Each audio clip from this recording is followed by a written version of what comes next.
It's betting, Jim, but not as we know it. How dare you? Are you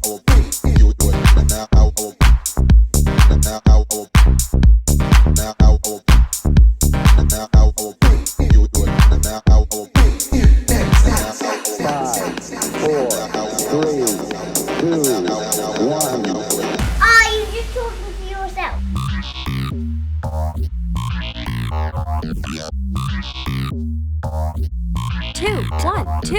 It is 19 minutes past 4 p.m. on Saturday, the 13th of January, 2024, and you are listening to the BashCast.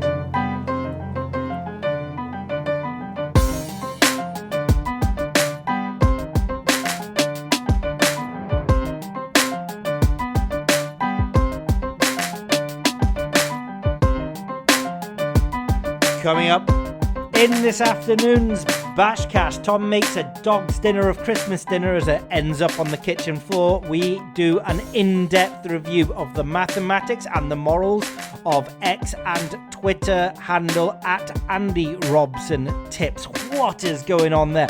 Pricing up Luc Littier in the PDC World Darts Championships. What value did we find there, if any? A look at exchange edges because bookie bashing have a new partnership with Betdaq. And finally, we look at my first shop bets of the year as we ask the question, has anything fundamentally changed with the bookie bashing models going into 2024? All of that and more coming up in the BashCast this afternoon.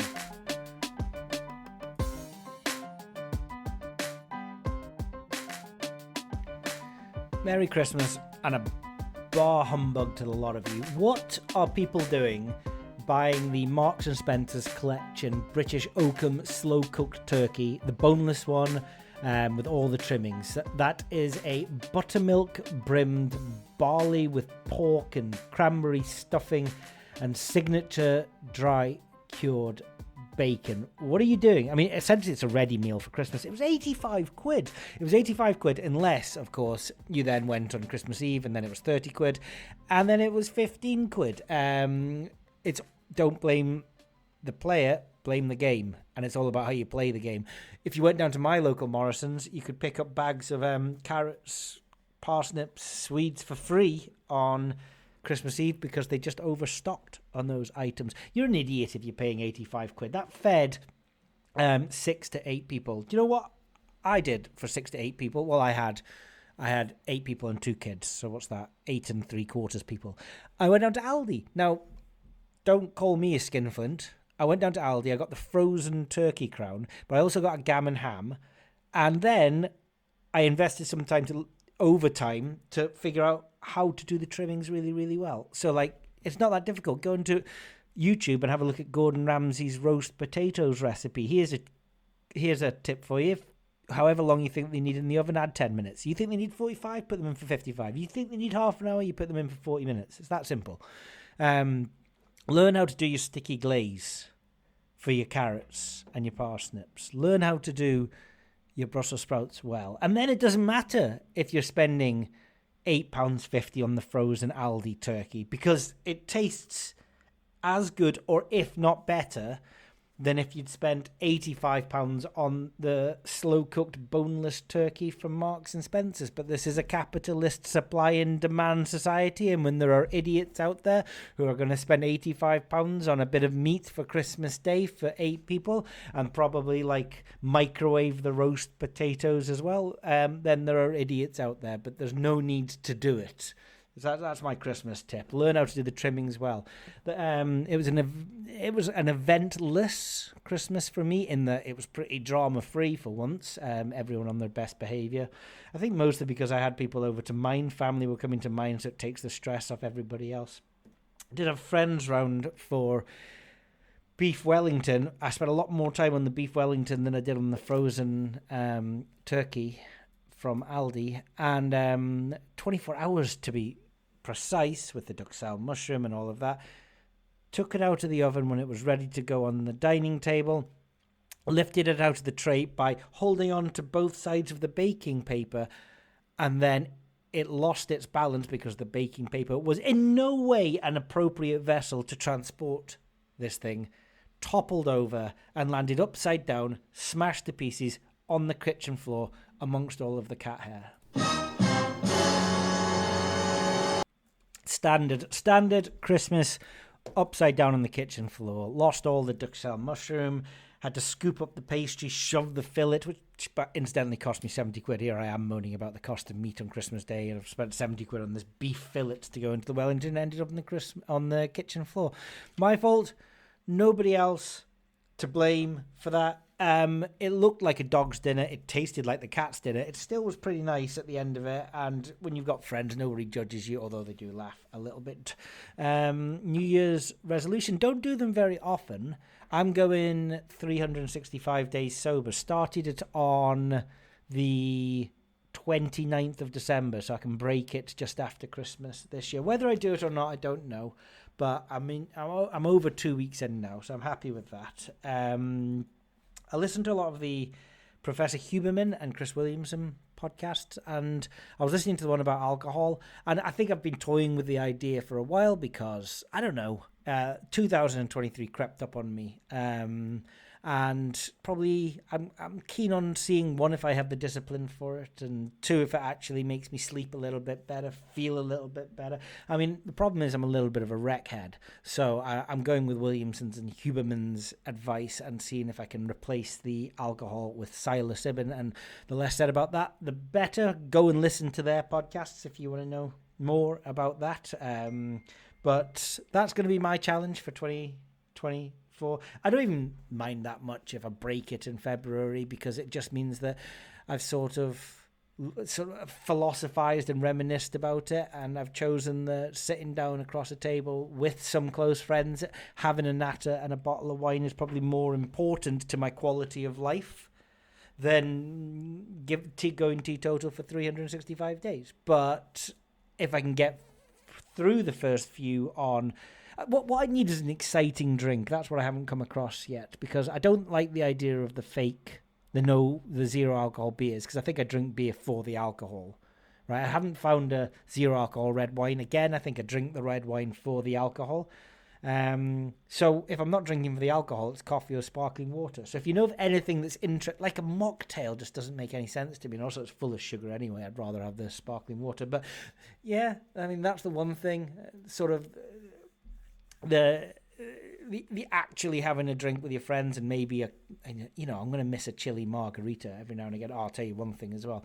My wife got me the Pepper X sauce from First We Feast, shipped over from America. This is the 2.5 million Scoville chili. That's the world's spiciest chili. So this sauce is 91% Pepper X. Just give it a go, especially if you like your chilies. 5 of us gave it a go on New Year's Eve. And the funny thing about this particular chili is the intensity builds for 20 minutes, minute on minute. And every minute where you think it's peaked, in the following minute it keeps on going up. It's sort of equally hilarious, trippy, and exceptionally hot. So if you like your hot sauces, give Pepper X a go from the First We Feast. If you've never watched First We Feast, it's hilarious. Go onto YouTube, search it out. It's just some guy interviewing people eating chicken wings, but the chicken wings are progressively spicier, wing after wing. And I've thought about that concept for the BashCast every now and again. I want to have a look at the mathematics and the morals of Andy Robson tips on social media, primarily on X, Twitter, whatever you want to call it. Why would I care about a social media tipster? I mean, ordinarily I wouldn't. Anybody can be a social media tipster. You don't need an education requirement. You don't need a skill set. You don't even need any receipts. Everybody is an expert in the realm of value betting. This is no more personified in the account at Green Tick Racing. If you want to go and have a look at this chap's profile, he does have 2,000 followers, and he has a Telegram group, Green Tick Tips. So, whoever he is, he thinks he's knowledgeable enough to be giving out tips. He posted recently email he got from Bet365 saying information about your bet. We're changing your 100 to 1 bet on Sand Arena in the 12:56 at Doncaster. We're changing the odds from 100 to 1 to 10 to 1. And if you have a look up on Odds Checker, you can see Betway, we're 8 to 1, Paddy Power 8 to 1, Betfair Sportsbook 8 to 1, Bet365 100 to 1. So what Bet365 have done there is they've just pushed themselves out to be top price. They've gone 10 to 1. They put an extra 0 in by accident, and that they've typed in 100 to 1. I don't know how it happens. It shouldn't happen. In terms of a palpable error, this is as obvious a palpable error as there is. It's very fair for the bookmaker to turn around and go, we didn't mean 100 to 1, we did mean 10 to 1. I mean, this isn't shaving 33 to 1 into 25 to 1, which is very suspect. It's quite obvious this horse was never 100 to 1. Green Tick Racing shares the email and says, Bet365, this is absolutely outrageous and criminal. Surely this is illegal. I placed a bet at 100 to 1. They're revising my odds to 10 to 1. How can they do this? Has anyone ever had this happen before? At Cornberry Trader. I mean, if anyone can, the man can.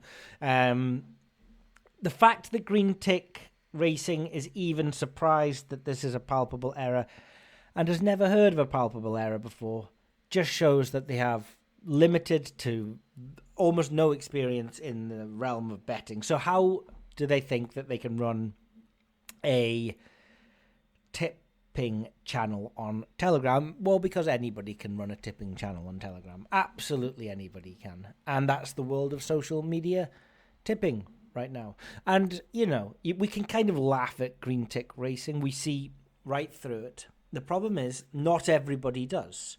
Now, with his 1,700 followers, I'm sure a few people are losing money hand over fist to him. And, a fool and his money are easily parted, as your mother said to many a man that walked into the bedroom. But Andy Robson's tips is slightly different. It's a different level. He has 682,000 followers on Twitter or X. I have no idea how a tipster gets that many followers. Even if you imagine that a lot of those followers are fake, which they've got to be, he's still followed by people like Betfair, or Beware Betfair. He is followed by Guy Harding from Odds Checker. He's followed by Bet Victor. He's followed by Andy Hamilton, the PDC darts player. He's followed by Bob Mortimer, everybody's favourite stand-up comedian, Bob Mortimer from Vic and Bob. I love Bob Mortimer. He's followed by Boy George. He's followed by Scott Mills off of Radio 1. I mean, there's a lot of people following this guy who are not just made-up Twitter following people. Legitimately, this guy looks like he is followed by a lot of people. And with great power comes great responsibility, right? So hopefully for the 682,000 followers he's not just spouting nonsense, or hopefully even more dangerous than that, he's not actually scamming people without them knowing about it. Let's have a look at what he's doing. Well, the first thing on his website, you can sign up to his gem bets. 125,000 people enjoy his gem bets. I mean, what is that? That's like 1 out of every 400 people in the UK. It's a list of the highest rated matches for goals from his statistical algorithm. There you go. So again, here we're talking about mathematical modeling. We're talking about statistical algorithms. The first thing I would say, just the first thing I would say, is that any statistical algorithm, especially in the realm of sports betting, can be proven to be profitable or non-profitable through looking at profit loss histories over a sizable enough sample size, by looking at certain things like p-values that will look at the likelihood of whether statistical analyses on bet histories are likely to be in profit or are likely to be running at a loss. Things like this. Well, Andy Robson doesn't offer any statistical analysis on a bet history because he doesn't offer any bet history, right? There's no bet history. So he comes with no receipt. Red flag number one, I don't like it, and you shouldn't either, but the masses don't seem to care. The Scott Millses of this world obviously don't care that he doesn't have any kind of library or independent proofing of his bet history. So there's no proof that this guy is long-term profitable. He says he's got a statistical algorithm.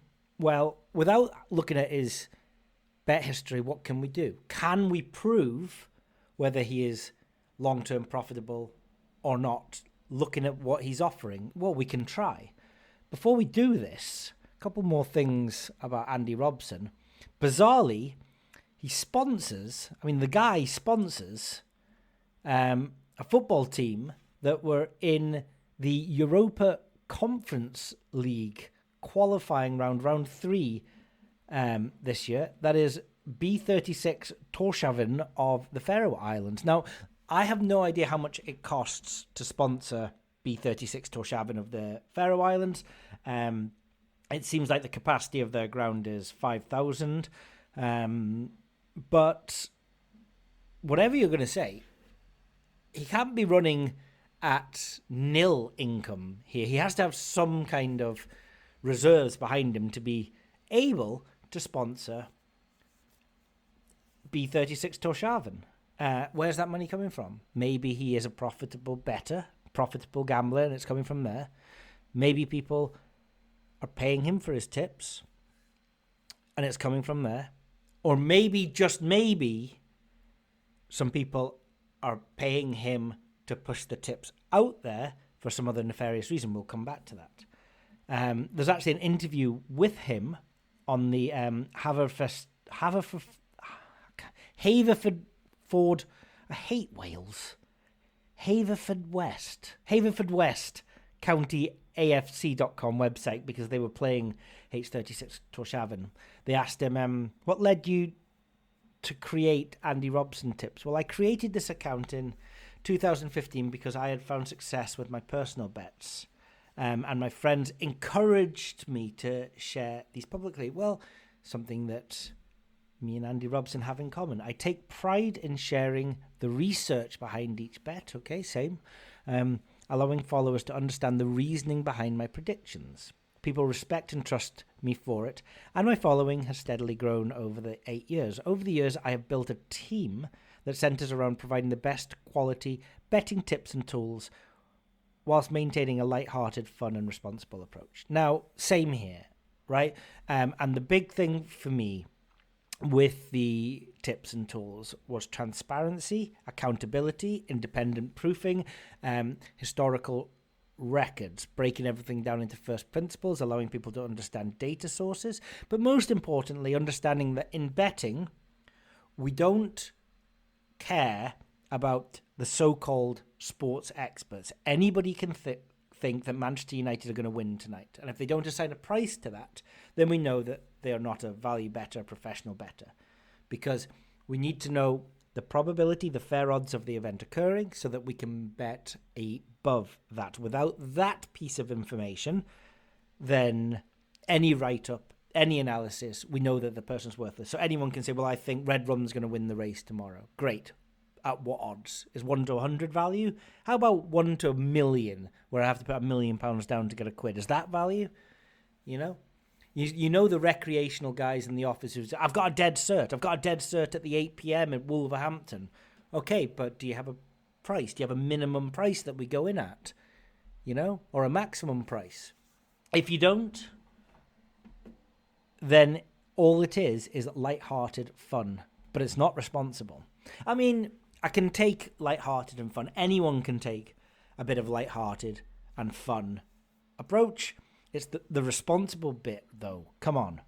Let's talk about responsibility in terms of transparency of what really is going on with a service like Andy Robson Tips. And before we look at his tips, a couple of things. If you go on to the betting.betfair.com site, there's actually a page for Andy Robson's tips on the Betfair site. They link you to Andy's Bet Club, containing Opta-powered bet builder stats and cheat sheets, apparently. And they're really pushing Andy, but they're also pushing Andy at Betfair for bets at Betfair Sportsbook. Betfair are pushing Andy on their site, who is tipping bets at Betfair Sportsbook. Red flag number 2. What are Paddy Power doing? news.paddypower.com/author/Andy-Robson-tips. Andy Robson is the social media sensation known for his love of crunching the data and finding the best punts for football bet builders and Premier League betting tips, previews and predictions, and the best of the action in Scotland too. Get all over his selections over at Andy's Bet Club website. So Paddy Power on news.paddypower.com are pushing Andy Robson's website. They're pushing his Twitter account, and you can get write-ups from his 12-1 St Mirren versus Celtic bet builder. You can get write-ups on Rangers to avoid defeat at Celtic, Hibs Hearts. I mean, every article he seems to have ever written is up at Paddy Power and at Betfair. That's red flag number 3. Okay, the red flags are coming. We haven't even looked at the mathematics of what he's doing just now, have we? Okay, on to his actual Twitter page. Red flag number 4. Everything that he's tipping seems to be a boost. That's crazy to me. For someone with 500,000 followers, you're not tipping into standard markets, you're tipping into boosts. Which bookmaker is just going to allow people to bet on these boosts over and over again? Well, the boosts that he's pushing happen to exclusively be at Betfair and at Paddy Power. But Betfair and Paddy Power wouldn't let you just exclusively bet on these boosts, would they? Let's have a look at one of them, okay? So in this particular boost, in fact, he says that he's been on one hell of a run. He says that he has had 5 of these types of bets win in a row, and we should get on it because it's going to be 6 in a row coming up. So let's have a look at these exact bets. Who has won on my email gem bet? The last 5 have flew in. I'll be sending my next email at 3 p.m. on Friday, going for 6 in a row. You'll also get early access to my Premier League cheat sheets, hit rates, and more. These are all like evens, roughly. So 5 in a row, 2, 4, 8, 16. There's a 32-1 chance. I mean, that kind of run, statistically, even if these are good bets, should happen once every 30 times, roughly. So no acknowledgement of how lucky that could be, notably here. In fact, most of the content on Andy's site surrounding his historical bets do seem to focus on the winners.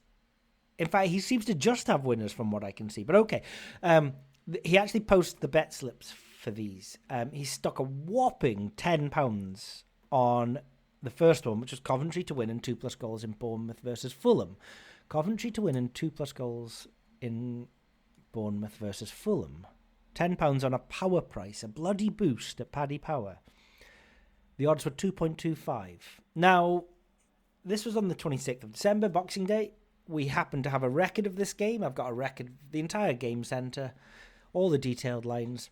Bournemouth versus Fulham over 1.5 was liquid on the exchange at 1.24. So I don't even have to use my own model here. I've got an exchange price that I'm going to use. An efficient wisdom of the crowd price of 1.24, which no bookmaker should have been higher than or close to, because that's the efficient price. Okay? You really can't bet any higher than that anywhere, that 1.24. And Coventry to win, again, Coventry to win was 1.83 against Sheffield Wednesday on Boxing Day. 1.83 multiplied by 1.24 is 2.27. the power price is 2.25. That's just using the exchange itself. You would have got a better price on the exchange than this actual boost at Paddy Power.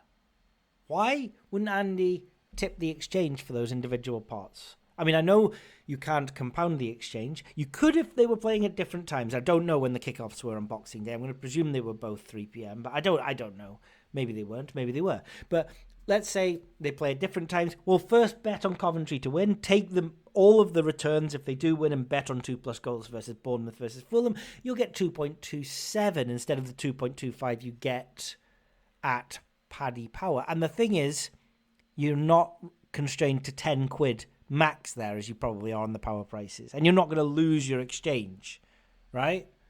Okay, there's maybe a conversation to be had around commission. Perhaps the 2.25 is slightly better after commission, so let's move on from this technically 99.1% EV bet. We've got 3+ goals in Edinburgh City versus Hamilton, and Queen of the South to win Championship and League One games in Scotland on the 30th of December 2023. Again, don't need to do any of my own modelling. I've got a liquid exchange to work from, and I happen to know in my database that Queen of the South was 1.93 on the 30th of December. And over 2.5 goals in Edinburgh versus Hamilton was 1.22. Multiply them both together. On the exchange, you could have got 2.35. What's the Paddy Power price? 2.25. That's a 95% EV bet. And it's a boost at a bookmaker. What's going on? Why wouldn't Andy tip the exchange? Why wouldn't he tip the exchange? Why is he pushing a power price? Also, why does he think that that's a good price? Where's the separation of his model between over 2.5 goals in Edinburgh City versus Hamilton and Queen of the South? One of those, if not both of them, in his model had to be probability way under the odds you could get at the exchange. So just bet at the exchange. I don't get why he's not suggesting that people don't do that. I'm going to move on to one more. This is the most striking. The 1st of January 2024. Leicester to score 2+ goals and Plymouth Watford both to score. Plymouth Watford on the exchange, BTTS, was 1.59. Now I've got to use my own model here. Leicester to score 2+ goals. Leicester's XG in that match was 2.4. So using a probability distribution for an XG of 2.4, we're going to get 1.45 for Leicester to score 2 or more goals. Multiply the two together, 1.45 and 1.59, we get 2.3. The power price was evens on that. I mean, 2.3... Okay, you can't get Leicester to score 2+ goals. No, you probably could get Leicester to score 2+ goals on the exchange, but you could almost certainly find a bookmaker that was, you could have put your money on Leicester to score 2+ goals and then Plymouth Watford BTTS on the exchange at way higher than the evens on the power price. That's an 86% EV bet. For every £10 you're putting on that bet, you're going to be losing £1.40. You are very, very quickly going to go broke betting on 86% EV bets. And this is the thing about Andy Robson's tips. I'm pretty sure anyone betting on them, going through all of them that I've looked at, is going broke. Some of them are just nuts. I mean, you had Gordon to have a shot on target and Semedo to be fouled in a game at 2.25. One of the bookie bashing members noted that Gordon just to get the shot on target alone, without the Semedo part of the bet, could have been backed over and under at other bookmakers around about 2.25. You could have forgotten about Semedo and bet on Gordon at 2.25. The boost was of course, have a guess, Paddy Power and Betfair. But that one was really easy with no mathematical knowledge to show that it's very unlikely to be value given the market price that's available elsewhere. And this was pointed out by the bookie bashing member to Andy Robson. What happened? Andy Robson just blocked him. Of course he did, right? He's not open to dialogue. Come to bookie bashing, ask me any question about the underlying data, principles, assumptions, and algorithms, and we are very open and transparent. We always have been. That's critical to gaining the respect of our The people that are paying us money for a subscription, right? We're independently proofed. We put up results histories. We don't hide losing bets. We don't hide from profit loss. We listen to people when there's reasoned arguments. And what I want now Andy to do is, if I've missed something, I want him to come to me and give me reasoned arguments about why Leicester to score 2+ goals and Plymouth Watford both to score was a good bet on the Paddy Power price. I want to know why use the Paddy Power price. I want to know why evens was a good price. I want to know why not using the exchange. I want to know why not telling your users to use the exchange. If you're finding these bets that are good at even money, you must have made them like 1.9. All of a sudden, if your fair odds are 1.9, you could be sweeping up 50% EV bets on the exchange yourself. Why don't you just do that? Is that where the money for FC Torshavn sponsorship came from? Not if on each bet you're losing 40% EV with a max of £10, by the way. It's not. That's for sure. Maybe the guy's a banker and he does this for fun. Well, if he is, he still has a responsibility to tell people that over time they'll be losing, and I don't see that anywhere. I don't see that anywhere across Andy's tips. In fact, what do I see across Andy's tips? Well, look, at Bookie Bashing, what we know is that we run a Discord channel. We have a social media manager who does our social medias. And what we know is that if you look at our recorded profit loss sheets historically, we know we're in profit. There's been some tinkering where we've managed to raise the ROI, but we don't run anything that runs at a loss. We're independently proofed. And yet still, overall, the feedback that we get is overwhelmingly positive in private and overwhelmingly negative in public. And there's a real reason for that.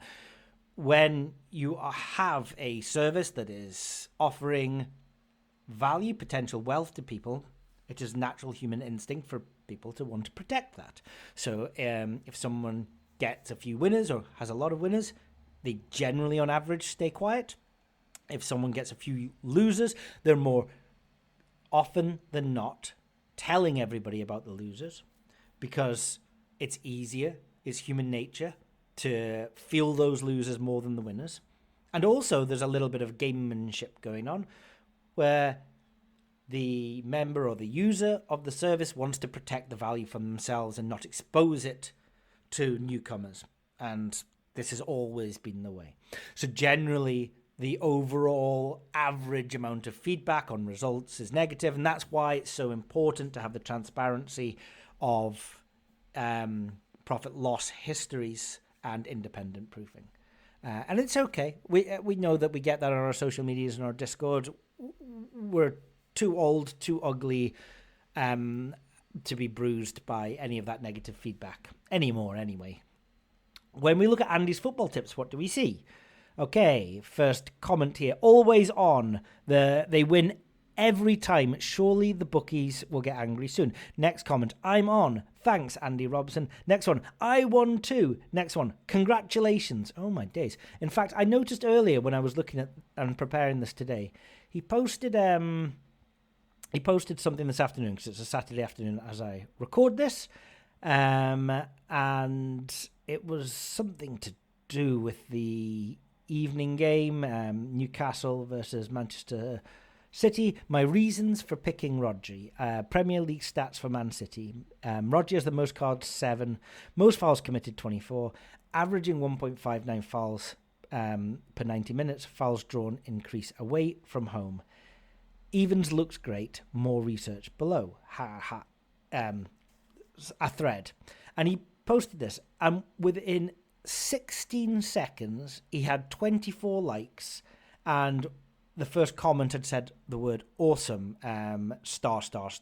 How does that happen within 16 seconds of posting something? It's barely enough time for anybody to read and divulge the information. I don't understand it. And it's all positive. That's the first thing.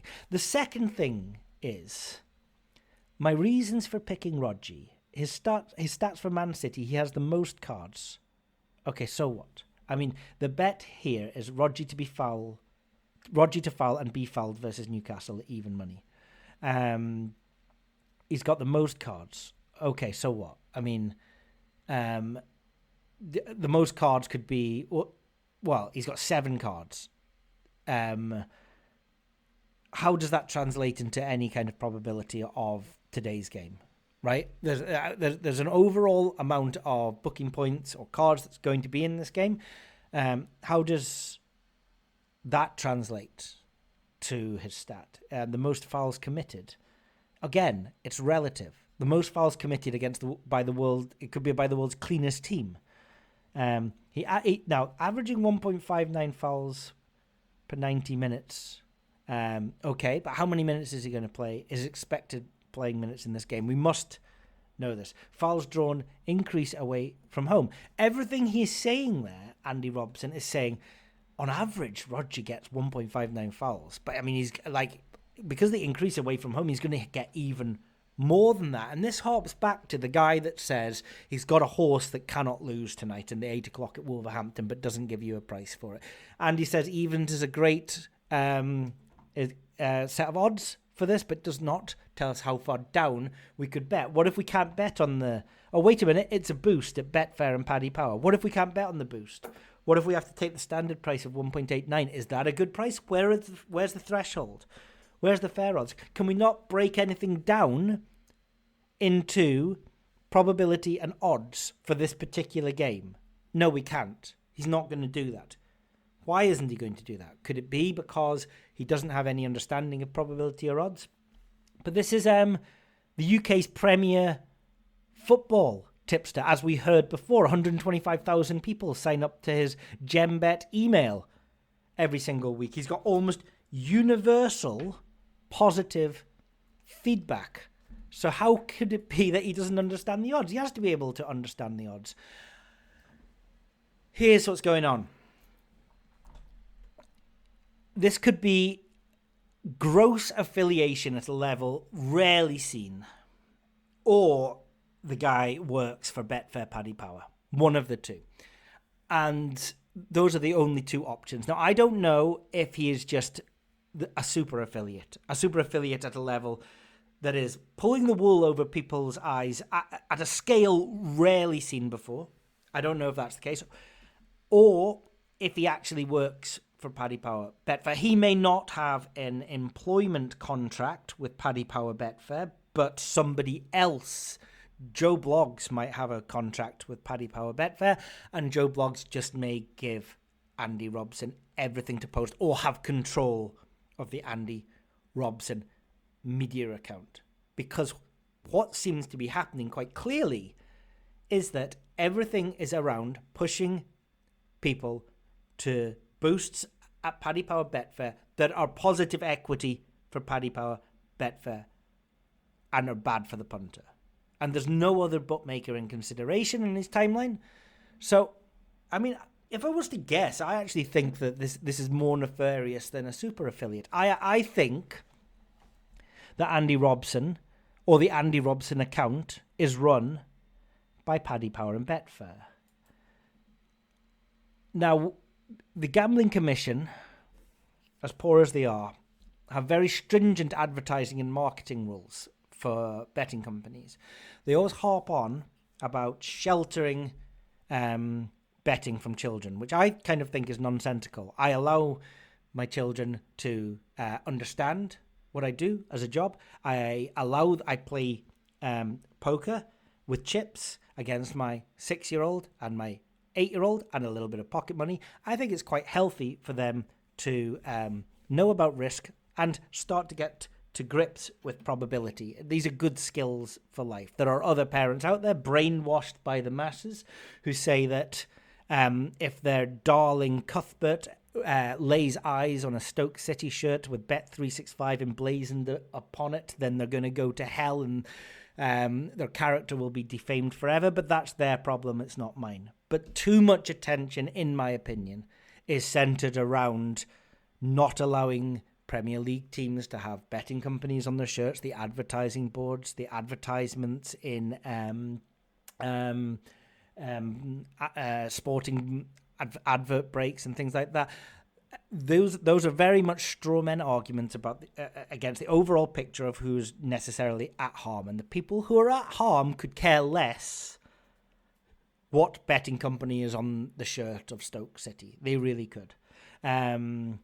The Gambling Commission spends way too much time drafting codes of conduct for things like that.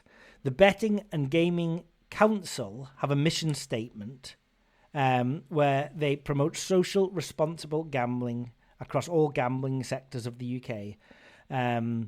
It's afforded by the collaboration of all trade association heads to form a single body, demonstrating the industry's commitment to openly share information and continue to develop, improve, and promote best social responsibility practices. Did you watch the documentary on the post office scandal?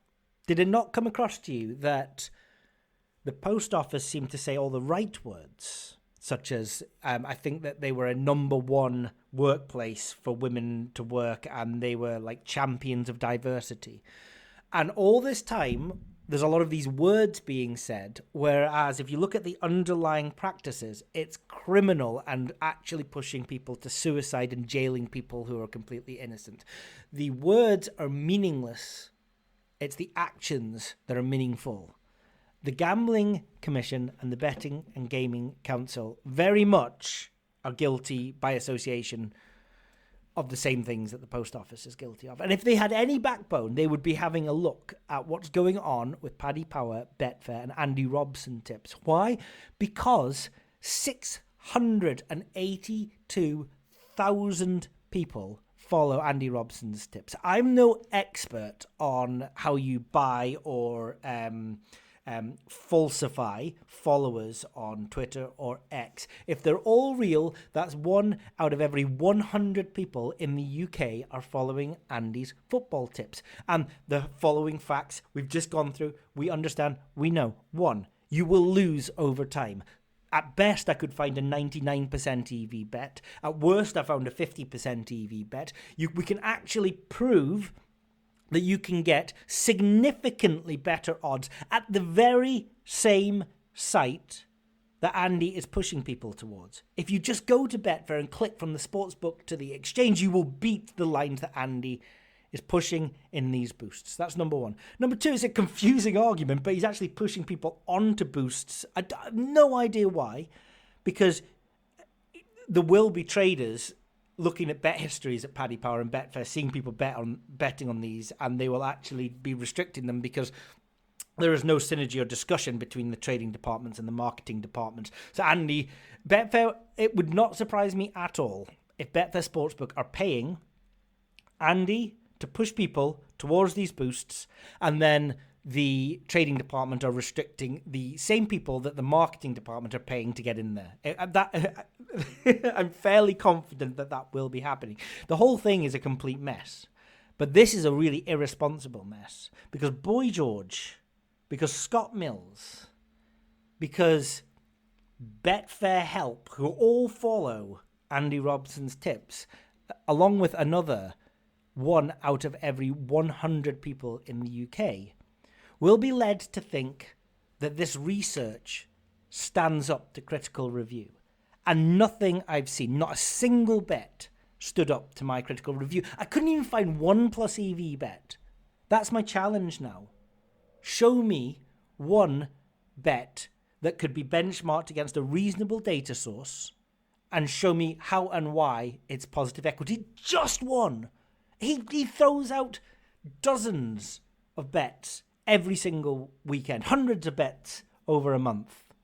And he's got all of these different things that show that he's doing his quote unquote research. It looks really good to the recreational reader. He's got cheat sheets which have got packed full of statistics. He's got one for Chelsea versus Fulham where possession, corners for, corners against, the number of yellow cards in the previous games. He's got the referee's career. This must have taken forever for him to put together. That is, unless he happens to have access to a pretty powerful sports database and also a team of people that can put this together for him. Who would the team of people be? He's already alluded to a team of people in his interview with Haverfordwest.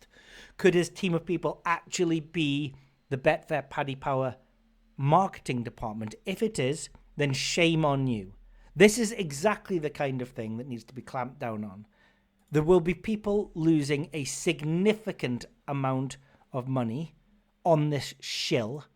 And how many red flags did we have as we went through here? Did we reach double figures? I think I stopped the red flags after about 6 and continued talking, even though the red flags continued. I lost count. I was red flagged out. Challenge for 2 different people, okay? One to anyone listening. Does anybody know anyone that is following this tipster and is up over a statistically significant sample size? Anybody? Or can you just find me one positive equity bet that would be profitable in the long run? Okay, that's my first challenge. My second challenge, Andy Robson, you did a interview with Haverfordwest FC. I can say it now. Is it Haverfordwest? Come on the BashCast. Come on the BashCast and tell me how your research that you do, and you know, it looks like you do a lot of research, how your research is actually coming up with numbers that are beating the markets. Why don't you use the exchange? Why do you bet into power prices? I mean, if you're beating these negative equity bets that are against liquid exchange, you'd be absolutely smashing the exchange. Can we have a critical look at a few of these bets? Because a few of these bets that you're putting up by proxy means that there are massive positive equity bets out there. And we can forget about these boosts and really actually target some standard markets, some exchanges, and we can really clean up. You and me, buddy. Forget about however much money you're making from your social media platform. We will clean up the markets. I can help you. We can get in touch with some big playing affiliates and we can start getting some money into the markets. Because if what you're saying is true, if these bets are as good as you're saying that they are, then there's no need to be shilling them out. That's my challenge, Andy. Come in and talk to me. Come on the BashCast and say anything other than what it looks like to me. That you are, in fact, either Paddy Power Betfair, or you're on their payroll, or you are an affiliate at a gigantuan level. And if you are an affiliate at a gigantuan level, shame on you. Because there's over 500,000 people, who will be looking at your so-called research thinking that they can make money out of it. I really wouldn't mind if you weren't pretending to be profitable at the scale that you're doing. I wouldn't mind if you had 10 followers and you were doing this because it doesn't affect that many people. But you've got a reach that is bigger than most of the advertisement breaks on ITV Racing on a weekend. I wouldn't mind if you told people that these are going to be losing bets in the long run. You know, you do say any profit is a bonus, keep it fun and gamble responsibly, 18 plus. But then you go on in each individual bet to say, here's why these bets are amazing with your overwhelmingly positive feedback. Your comment section is being moderated to the teeth. Why? Tell me why. Where's all the negative feedback? It's awful. It's a damning indictment that this kind of thing is allowed. And the third group or individual I want to hear from is the Betting and Gaming Council. And I want to know why none of your attention is on this, because it should be stopped, because there's going to be a lot of money, people losing way more money than anyone that has been caught up in affordability checks, source of wealth. If you want to talk about responsible gambling, this kind of thing, Andy Robson's tips, is exactly the sort of thing you need to be looking at. And if you don't want to look at Andy Robson's tips, just go to Emily Taylor Tips. That's Emily's football tips, where if you give her a heart and retweet her tweet, then she will post her 69-1 long shot ACCA, as if every 69-1 long shot ACCA wins. You can, if you retweet her tweet, go on the £10 to £500 train. Do you want to know what? With some education, some understanding of variance and bankroll management, we published are selections for golf tournaments before the golf tournament started every week, and we turned £1,000 into £10,000. It was a £1,000 to £10,000 train on our very first attempt. And we're now in attempt number 2, and we've gone from 10,000 to 17,000. We're nearly at the 20,000 again. That was done through informed value betting, through mathematics, through understanding the odds that we had to bet at and betting over there. Emily just gets to start this train, and she bets £10 at 8 to 13, and then that will win more often than not. And then you bet all of that at 4 to 6, and then you keep on betting it odds on until one day it busts, and then she forgets about the £10 to £500 train. Should this matter?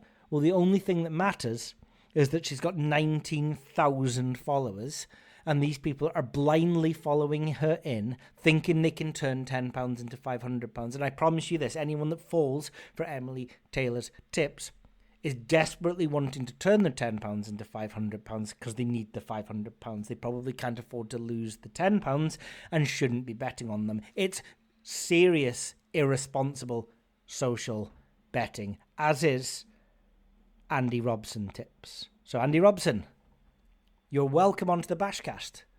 Come and have a chat with me anytime. I want to hear what you have to say, and also how on earth you sleep at gambling and chat. Gambling and chat. Gambling and chat. Gambling and chat. Gambling and chat. PDC World Championships wrapped up earlier in the year, with Luke Humphreys beating Luke Littler, Battle of the Lukes, in the final. It was a profitable one for me. A really weird kind of pre-Christmas and post-Christmas thing going on. Couldn't get going. Like, anytime you got some inertia before Christmas, it would just go away again. Ended up, I was in the red after about 55 odd bets by Christmas Day, and then it recovered nicely afterwards. That's good. Got off to an absolute stonker, actually, on day one with Paulo Nebrida, who I'd never heard of, and I thought was Paula. I thought one of maybe 3 ladies in the event, but no, Paulo was a man. Most 180s. Was quite good everywhere against Simon Whitlock, and went out of the tournament on the very first round, lost 3-2 to Whitlock, but through 6 180s, which with Cameron Menzies, Rodriguez and Doett's bunts as the other 2 matches finishing 3-0 in super quick time. That's all you need. And sometimes these most 180s come down to that, because when you're looking at 180s, you're looking at 180s per leg or per set, and then you're looking at the average number of sets in the match. And if it's going to be over super quick, like those 3-0s with Menzies and Doett, there's not that opportunity. And Whitlock managed to rack up 5 sets with Nebrida. So whatever his 180s per leg stat is, it's obviously easier to get 6 180s over 5 sets than it is over 3 sets with Menzies Rodriguez. So you got a little bit lucky there, but also it was value. Here's what I want in darts, right? And I've wanted this for a long, long time. And I've spoken to some people. I haven't really been able to get my hands on it so far. But what I want is dart by dart tracking through all the major events in darts. So not just the set score and not just the leg score within each set, but I want to know the score of every dart thrown in those sets, or at least the 3 dart score if we don't have the 1 dart score. As I'm aware, there are a few sharp darts punters out there, and they mostly are sharp through the interrogation of their own data sets. This is a data set I don't have, so I have to be sharp through other tricks. Like I'm borrowing other people's average 180s, if you like, as data sources. I'd really like my own, but I just don't have the data for it. Flash scores record them, but then they get rid of them after a period of time. So it'd be awesome if something like that could be sort of, picked up and borrowed. And I know people do it, but I don't have the technology in front of me. And if you could do that, you're then, the trick is to, can you see what the average 180s is for your fella? And can you see what the average 3 dart score is for your fella? And now compare it against the other fella. And you can use various distributions to come up with a probability that either will win. But the other thing you're looking at is what are you focused on as your metric? Are you focused on the average of his games in the last 6 months, or are you looking at someone like Luke Littler, who's been improving over time at a very fast rate? Because it's those guys that are improving that's where you're going to find those edges against the market makers and things. So I really like that, but I don't have it anyway.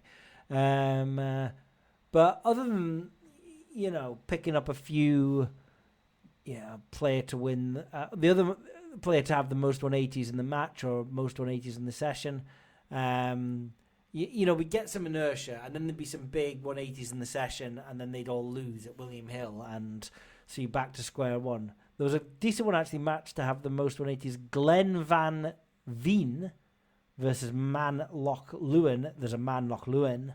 And again, in this session, you've got Lukman Pur, which was 3-1. You got Vandenberger versus Tricol, which was 3-1. And then Van Veen versus Leung, which was 3-2. And that being 3-2, that 5 sets, with also man like Leon throwing 11 180s in that. They're the most 180s in that match at 9-1. The fair odds were 8.19 through a Skellum distribution using the average 180s for each player in each match. So getting that 9-1 available in some shops as well was pretty decent pre-Christmas. I played match 180s, most 180s. I toyed around with some King of the Oki calculations, which is now in the bet builder if you want the King of the Oki. How do we do it? I think we're beyond the point of breaking that down into first principles based on what happened at the end of 2023. But we've got King of the Oki, we've got player to win the match in most 180s, player to win the match in total 180s. A common one was player to get 180 in every set, which we were working on, and we want to get onto the 180s tool. So all of those are quite nice. That's kind of one that's frequently up in the enhanced specials, but I'm going to save that for the next part of this BashCast, where I'm going to talk about the enhanced specials, which turned out to be the third biggest sport at Matchbook a couple of years ago. But I wanted to have a look at the outright market as well as these 180s. I was trying to figure out my angle of attack, and it was loosey-goosey. I don't entirely know if this is long-term profitable, but I was trying to use a justification of something. So I was like, I can't price the games up myself, which makes it a little bit difficult to see if I can come up with my own progression through the tournament and outright odds for each player. But what I can do is I can use fair odds from the existing outright market on the exchange and compare them to the bookmakers. And what I wanted to see was, here's my theory, is like, if anything is an ARB, it might be arguable that it's value at the bookmaker, but it might be equally arguable that it's simply bad value at the exchange. Both of those could be true, or just one of those could be true. So it could be good value at the bookmaker, or it could just be bad value at the exchange, or it could be a little bit of a mixture of both. But you can flip that on the head as well. Where you have a very large gap between the bookmaker price and the exchange price, that could be for one of two reasons, or both. It could be very bad value at the bookmaker, or it could be very good value at the exchange, or a bit of both. Now, bear in mind, you're going to get larger gaps with fave long shot bias with the outsiders in the field, so maybe you want to be looking at the players that are a little bit shorter, but also there's a fairly big gap between the bookmaker and the exchange price. I'm not saying this is a profitable strategy. I haven't looked back at large data sets or anything like that. It was just, I wanted to play in the outright market. It was something I was toying with. I thought I'll give it a go. I do enjoy the darts. I tend to watch every single game. And so I actually drew out the round robin on 2 sheets. I had the top half on one A3 piece of paper.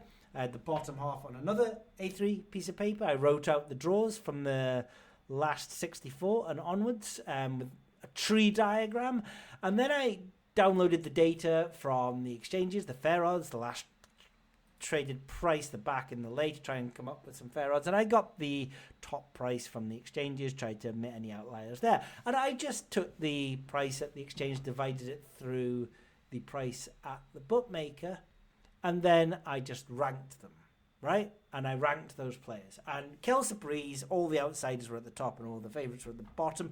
generally, but there was a bit of mixing up.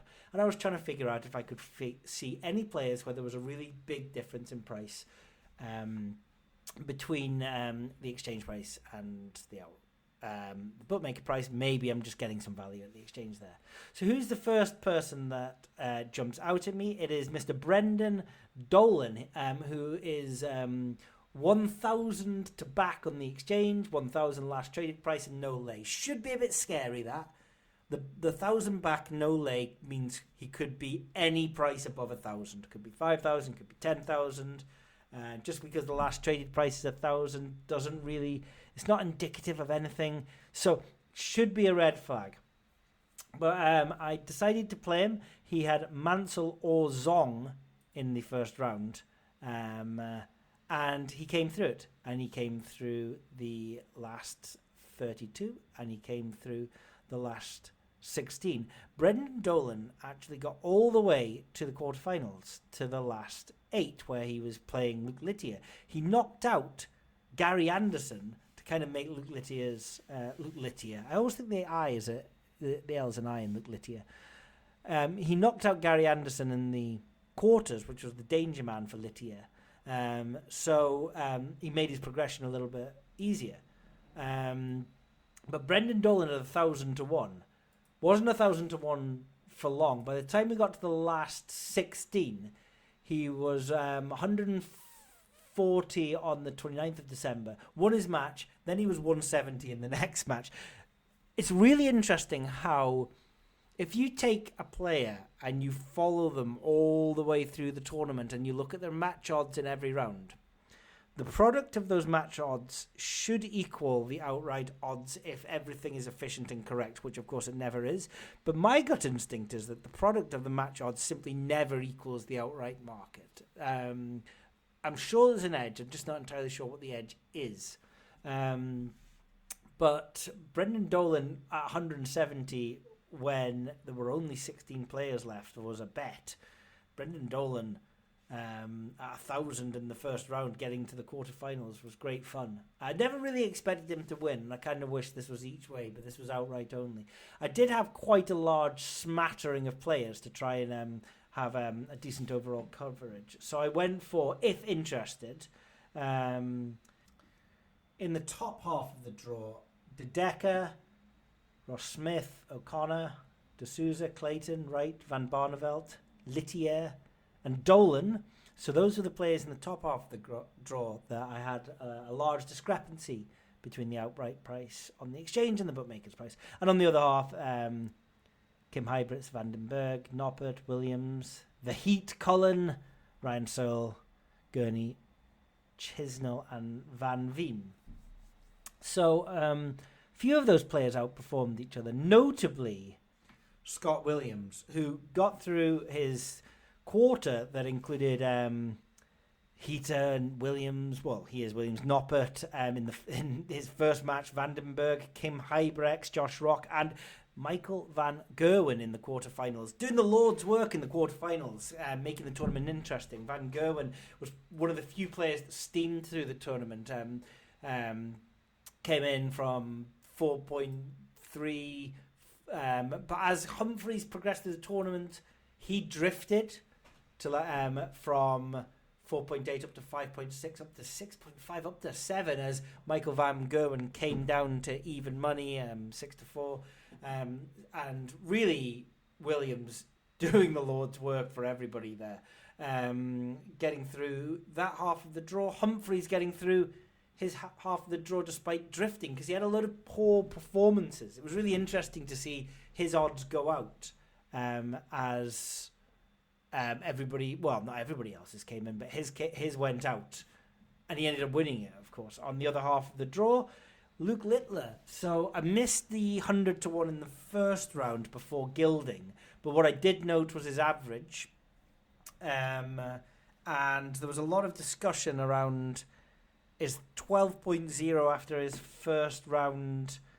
a little bit of, has it gone too far, or is that now value? Well, I'll tell you what, if he's 107 average throughout the entire tournament, he's going to walk over everybody at 1.2. So you're looking at 1.2 in the next round, and then 1.2 in the round after that, and then 1.2 in the round after that, and then 1.2 in the round after that, and 1.2 in the round after that. And okay, maybe not 1.2 in the semi-final, but maybe 1.5 in the final. Basically, he's just going to be favourite because nobody else is going to have 107 average in every single game. So let's just say, for argument's sake, he's 1.2 for 4 rounds, and then he's 1.5, and then he's even money. If that's the case, then that's something in the region of 6.2. So he's 10.12 on the exchange. So all he has to do is keep up that record pace. 16 years old, what could go wrong? So I thought he was big value outright at 10.5. So topped up on him more than any other player after his match against Gilding. Kist. It was Gilding was in the second round. And then he wins that. So I'm like, well, we're in here. And he goes out from 12 to like 13.5, 14. And then he wins that match and he comes into about 12. And then he wins that match and he comes into 11. And it's like, right. So obviously my 12 in round 2 was not a very good value bet based on the product of his matches that happened after that. I mean, he was like 1.3, 1.3, 1.25 in those 3 matches. Then went 1.27, 1.35, 1.8, 2.3 in the final. So his product was 16.2. So it was like he wasn't value based on those match odds being efficient all the way through. He wasn't value when I took him against Gilding in the outright market.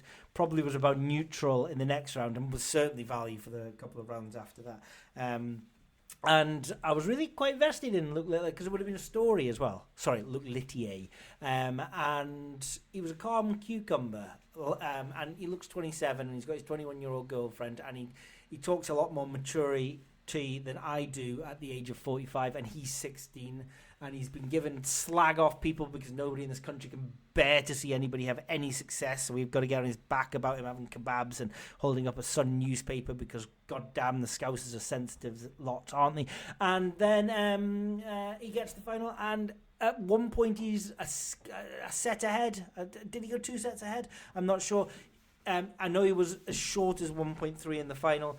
Did I hedge? No. Did we discuss it? Yes. Did we do it? No.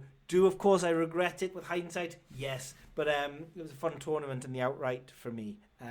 Might do that again. I'm not saying that is a profitable strategy. I'm saying I wanted to come up with something that sounded like a reasonable strategy because I enjoy the darts and I wanted to have some fun in the outright market. So might do that again in the future. So all in all, I was couple thousand up, but I was looking to be very down on Christmas Day, and I was looking to be a lot more thousand up if Luke Humphries hadn't won that final, but he deserved to win. So what are you going to say? What are you going to do? The 9-darter didn't come in, and I did do an interesting blog on the 9-darter. I thought it was interesting anyway, because generally the no in the 9-darter is value because everybody bets the yes for the tournament.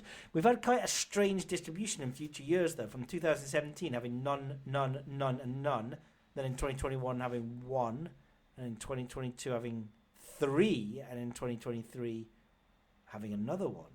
So that's 5 in 3 years. So the 3-year average is 1.66. But then the 4 years before that, the 4-year average was 0. So what do you use as the average? Do you go back to 2009? Has anything changed with the sport itself? One of the interesting things I think about betting is that there's no right or wrong answer about what statistic or metric to use in your analyses. Whatever you think is right, and you can argue, there are maybe varying shades of grey, but there's no complete black and complete white. So, do you want to use a 3-year average? Well, why not? What about a rolling 3-year average since 2009? Because rolling kind of means that we get rid of any 1-year outliers. Okay? What about 5-year averages? What about 20-year averages. Oh, you could argue for all of those different metrics, and I could be swayed by any particular argument that you might give. However, using a 2009 to 2023 average, you have 0.9333 9-darters per year. Using the average from the last 3 years only, you have 1.666 9-darters per year. That's a difference of fair odds of 1.65 for a 9-darter and 1.23 for a 9-darter. Or 14 for 3 9-darters or more, or 4.27 for 3 9-darters or more. Well, any way you looked at it, it looked like there were going to be a 9-darter in this tournament. The 0 9-darters ranged from between 6-4 and 4-1.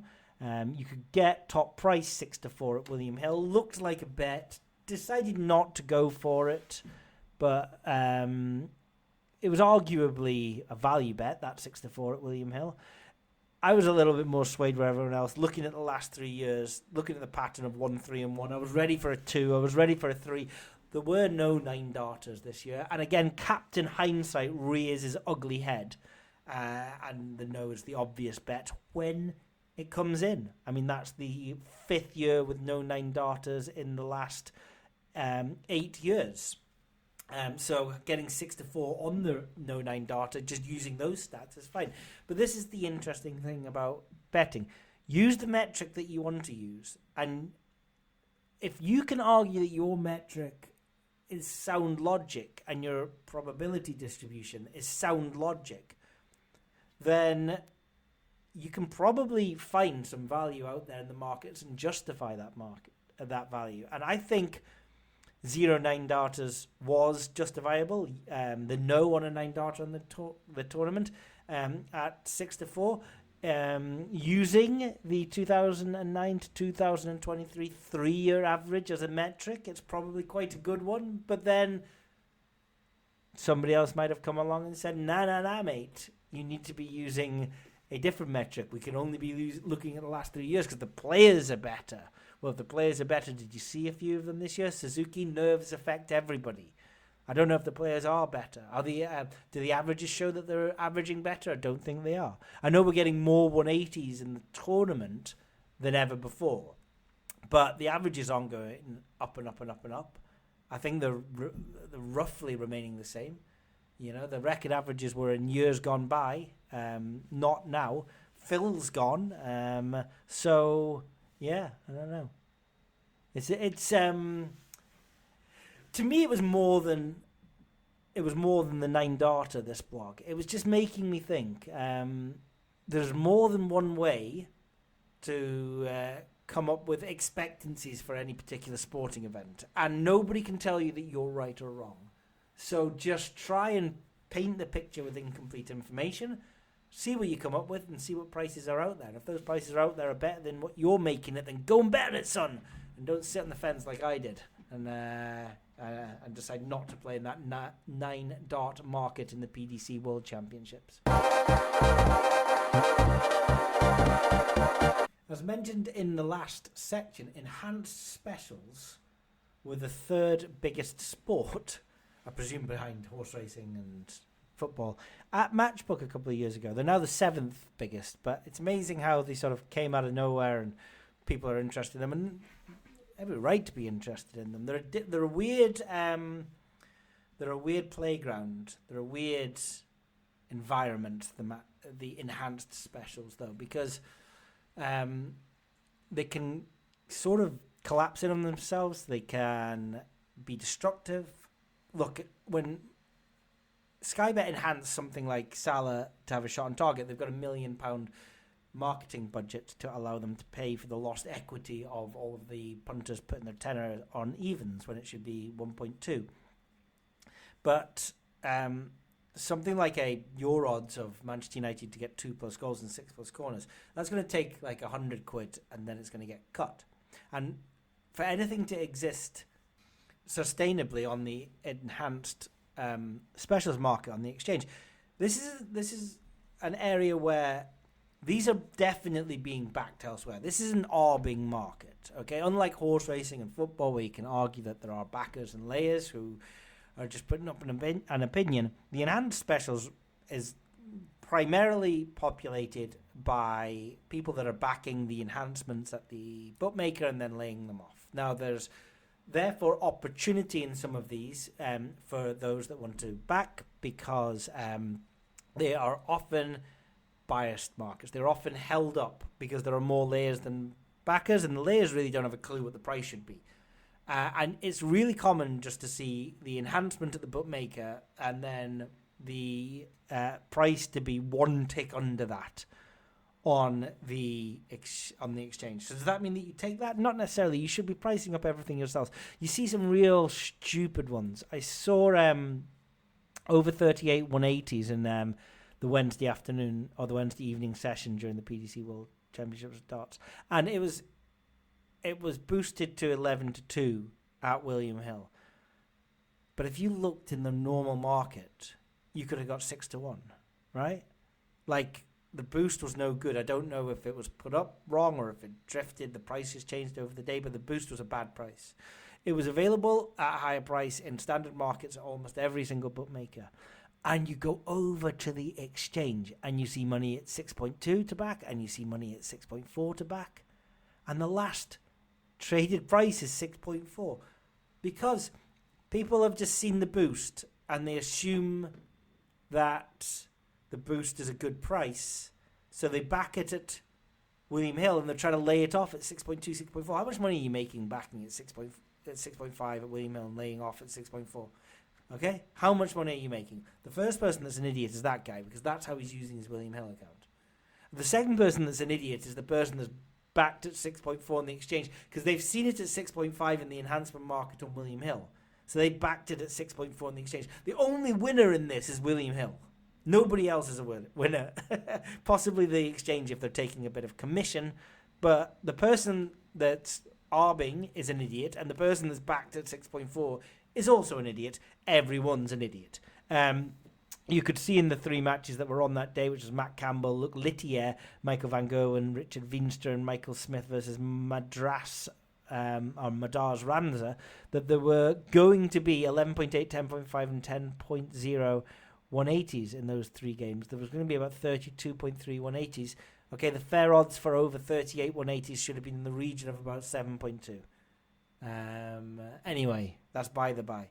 You see, I am seeing a lot more of these enhanced specials.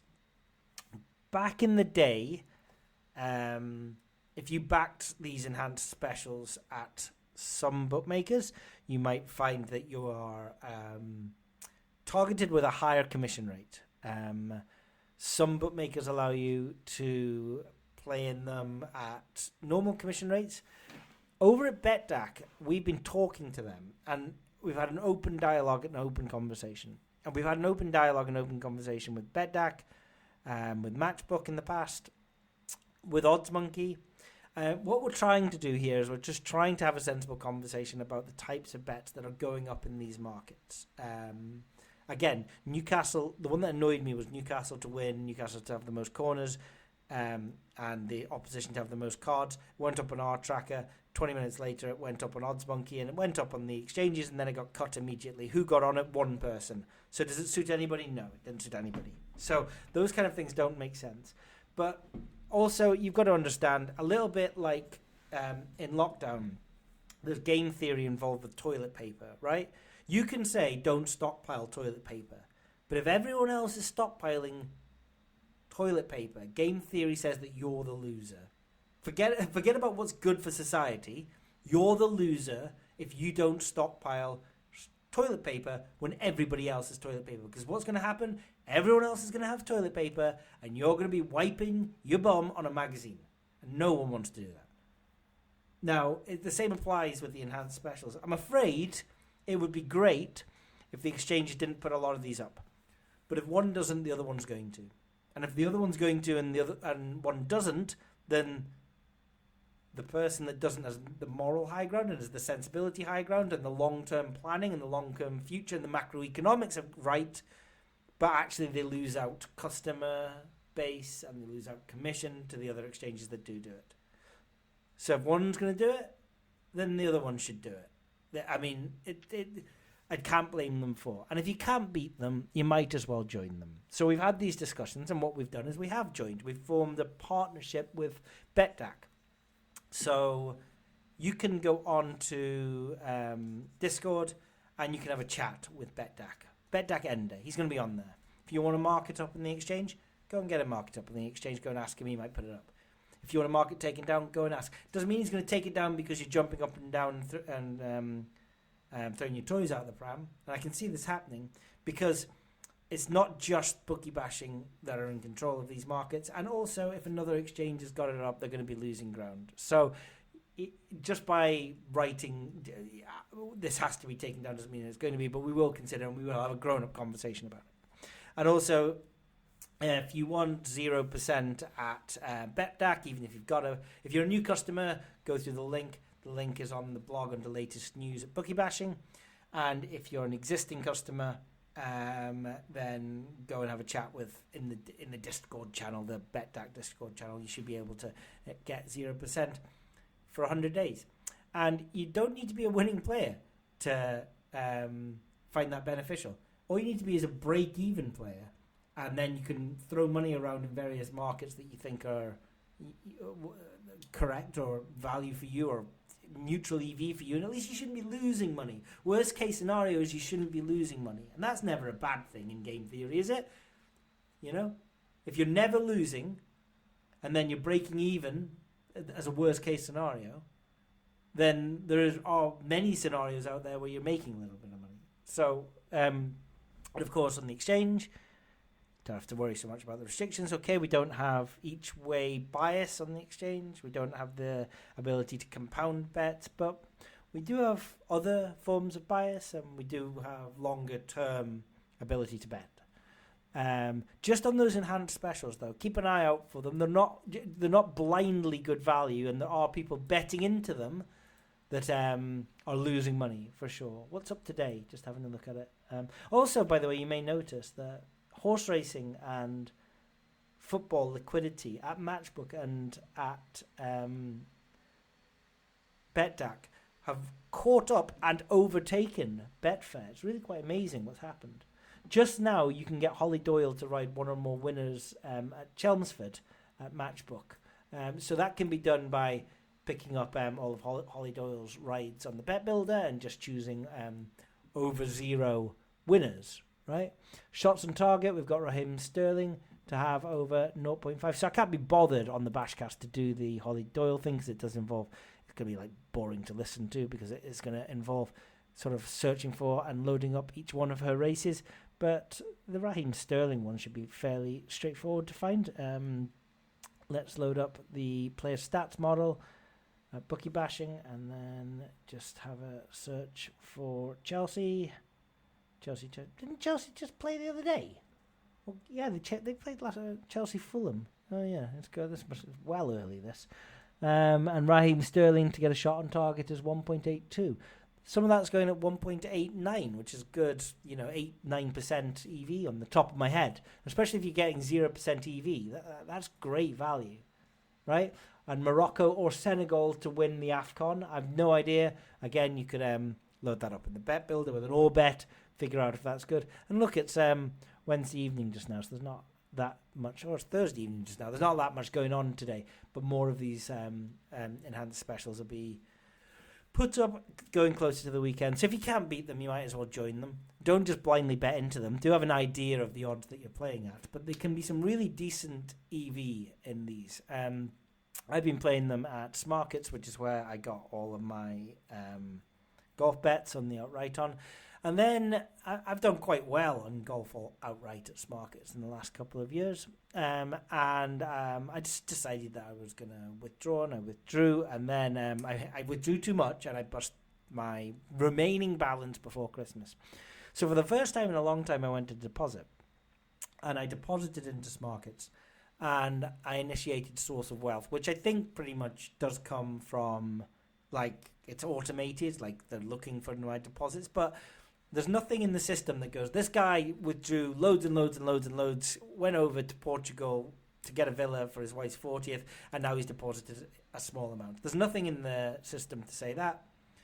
And And it is annoying because you read the text that they send you and it says something like, all you need to do is a really straightforward process is give us a couple of small bits of information and you'll be on your way. And you just know it's not going to be that easy. You just know it isn't. You know what I mean? It's like they'd be better served going, this is going to be torturous for you because you know it's going to be torturous and it's going to be intrusive and it's going to be unnecessary. I mean, I'm in the region of £1 million from gambling over the years. But where's my £1 million from gambling come from? A lot of it's come from numerous online bookmakers in the last 20 years. I couldn't guess how many, but north of 50, it could be north of 100. Many of them have closed down.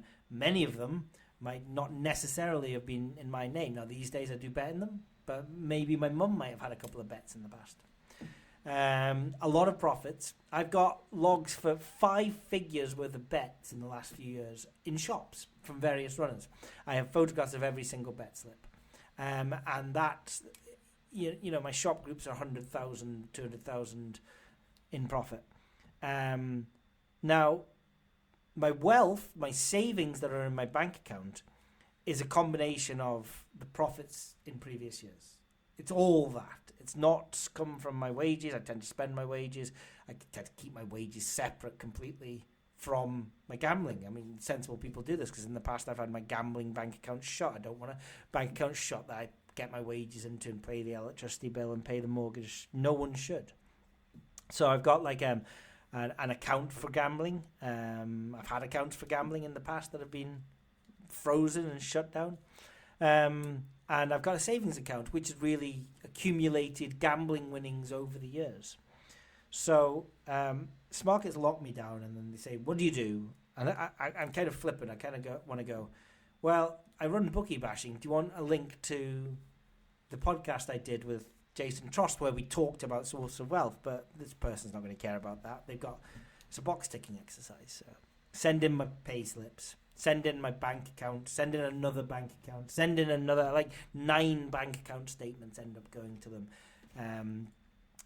Explain that I'm the director of a company, a limited company, explain what my salary is, explain that I have additional money. And then it comes to the, what do you gamble with question. I was like, well, gamble with my savings. Where did the savings come from? So the savings, genuine answer. The savings are the accumulation of gambling winnings over 20 years.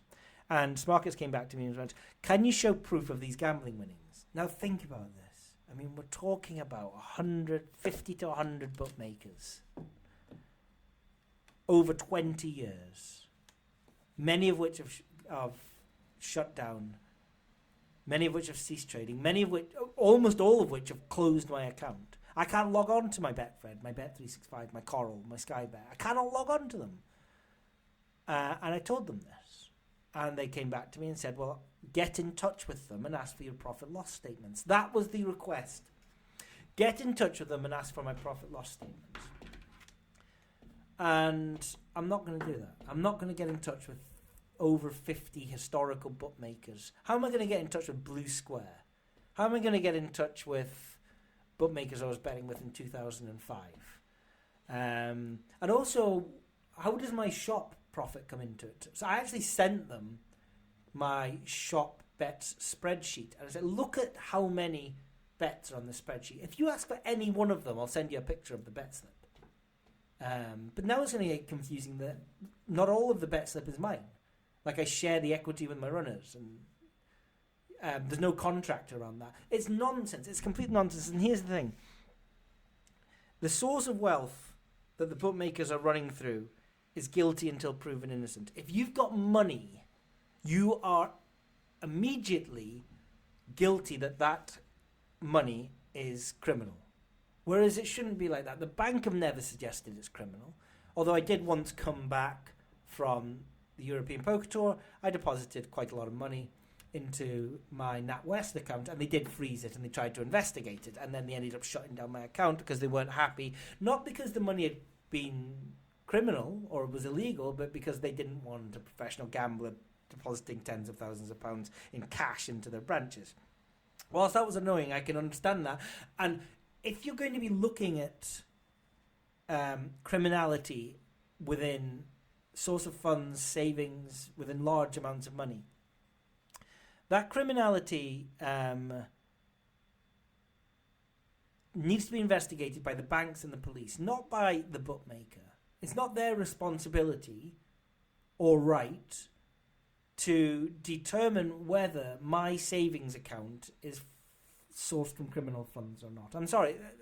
If the system is in place to do that, that's ridiculous. What are their training? I don't know.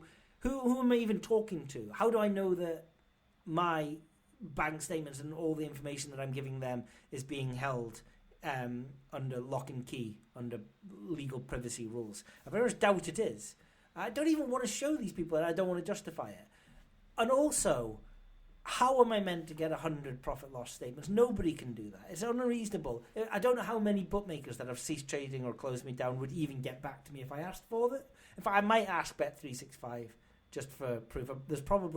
You could probably do one of these data requests under law where they've got to tell you, but that would just count for the last 7 years, I'm pretty sure.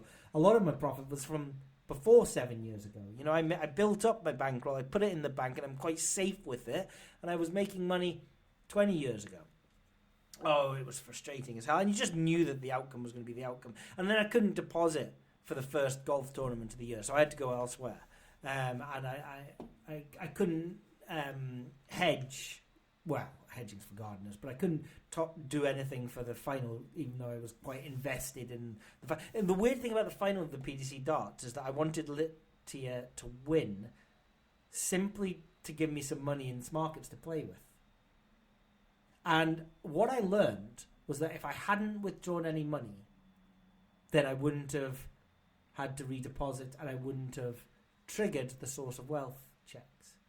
So the lesson learnt here is don't withdraw your money. As long as you leave your money in the bookmaker and you lose it in an irresponsible manner, then you'll be fine. But the minute you withdraw any, then you are at risk of triggering affordability and source of wealth. So the best thing that we all could do is leave the money with the bookmaker, and if we are not advantage players and value bettors, we might as well just lose it. Spunk it all. It's ridiculous. It's not great. It's not a great system. We know it's not a great system. Anyway, I got really fed up about this after it was dragging its heels, and I sent out a tweet, and I tagged Jason Trost, and I was kind of commenting on my golf bets, which were being talked about over at Smart Betting Club's Twitter.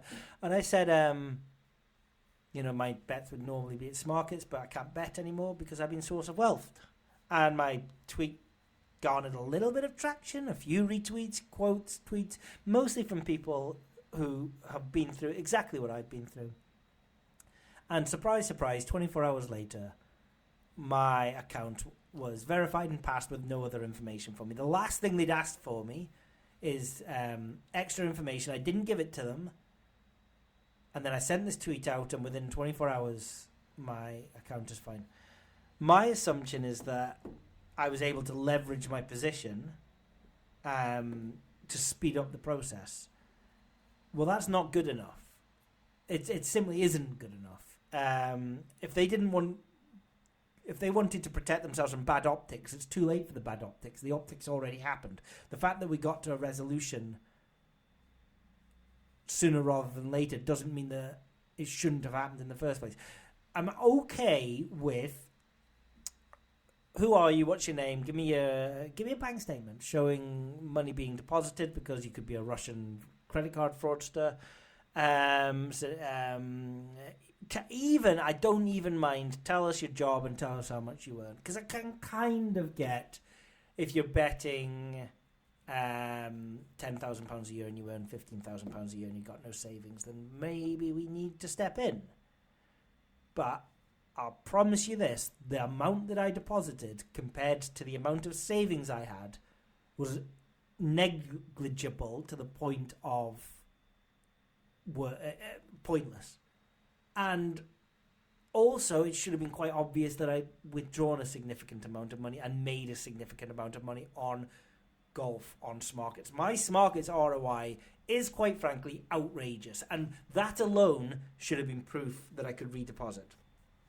Anyway, it was kind of I'm not going to say it was a happy outcome because I'm annoyed that it happened in the first place, and I'm possibly using it to my benefit by not looking at Smarkets so much, but extending my view to the other exchanges, because I was kind of very polarized on the one exchange, mostly because I kind of liked the UX. I liked the black color scheme, things, it was very swift. A lot of things were pretty good at Smarkets, but I've since been looking sideways outwards to Matchbook and Betdaq, and I'm impressed by what I see. And definitely in terms of the liquidity that's available as well. One thing they don't quite have at Matchbooks is the player bets, and I had a conversation with them around that, and I hope that they do in the future. And so for that, I still need Smarkets. I haven't actually investigated Betdaq on their player bets in football as well. But yeah, look, going back to it, these enhanced specials, get involved.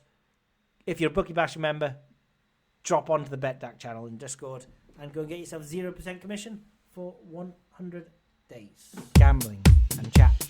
And gambling and chat. Gambling and chat. Gambling and chat. Gambling and chat.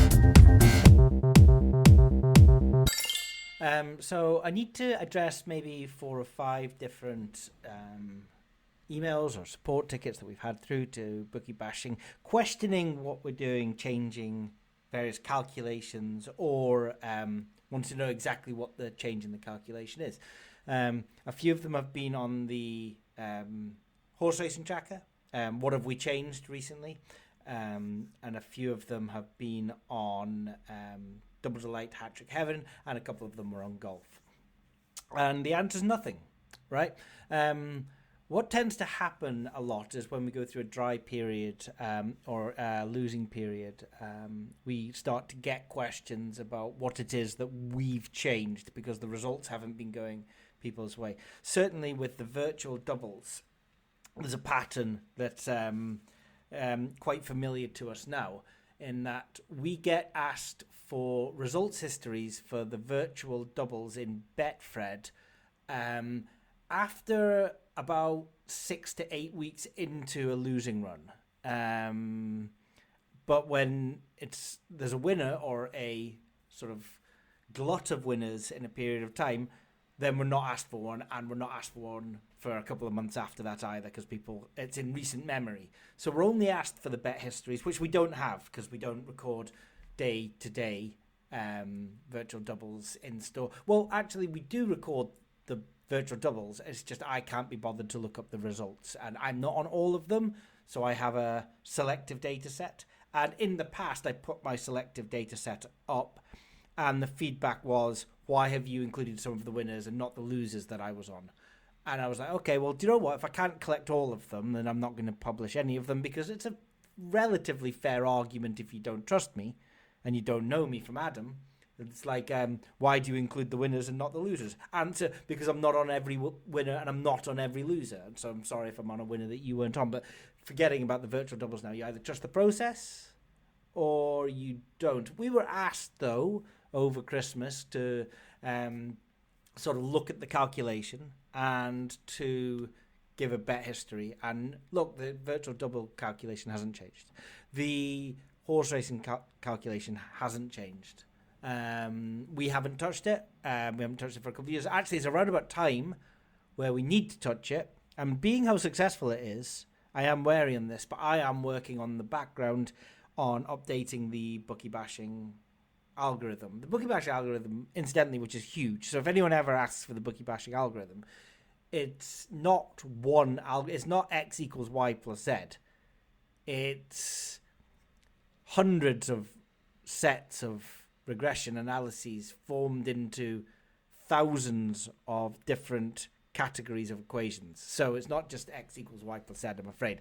It's a lot. It's pages and pages. And we were asked what we've changed recently. We haven't changed anything. So I haven't updated the results since September.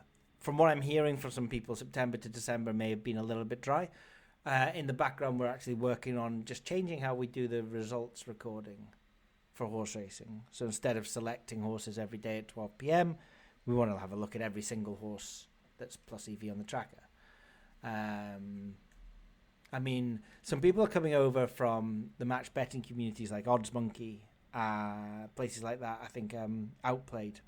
One of the things that we're frequently sort of asked is, where do we track all of our results? Where I've bet on a horse, I want to log it and find out the results. Well, the answer is we don't do that because we're a tiny team. We have 3 of us, me, Duncan, Lee, and then we've got another sort of 6 or 7 people that help us with day-to-day running. Okay, but the size of resource that you would need to be able to log a bet, and then for us to figure out what the result of that horse race was, and the Rule 4 deduction, which is critical for your bet that you placed, because somebody else may have bet on that horse and not got a Rule 4 deduction, but you might. And then the number of places you were betting in, and basically if we did that, we wouldn't be looking at anything else on the site. We wouldn't be looking at edges. So when you're a smaller community with 100 times the size of ours, so like a smaller subscription community, but 100 times the size of ours, then you have an IT team that can look at things like this. If we were to do it, then we're not looking at other things like edges and angles and day-to-day upkeep of the scrapers, and that's why we don't, right? But we haven't changed. We have not changed the algorithms in horse racing. We haven't changed the algorithms in golf. The support ticket on golf was I'm a little bit concerned about my recent run on the results on golf. Have you changed anything? I heard in a private group that the distributions, the probability distributions that bookie bashing use are wrong. Well, okay. No, we haven't changed anything. Also, it's so easy just to say it's wrong. And if you come to us with proof and data, then we'll look at the proof and the data. But this happened in a private group, not even on our own forum. So how can I combat this argument? And then secondly, we're held to a different standard. We need to publish our results. We need to put results up before the tournament starts and track them over years and years and years. It's super easy for anyone to say, well, that's wrong or that doesn't work. But without the data, there's nothing to back that up. And so if anyone says it doesn't work and then doesn't give any data, well, we say it does work and we do give the data. So, again, I know results can go on for months and months in golf and not be up, but nothing's changed with our probability distributions or our code in the golf tracker. This particular person was just kind of looking at the results, was talking to people on private forums. The people in private forums had given them some concern. Why do that? If you come to us with any data, we'll always look at it. We'll always look at it. And do you know what? We can update things that you might have addressed that we didn't notice. But talking about it in private forums and not coming to us and then just saying it's wrong and putting off other people, I don't know. Seems a little bit cheesy to me. The exact issue, I think, was to do with slightly smaller fields. Well, there might be something there.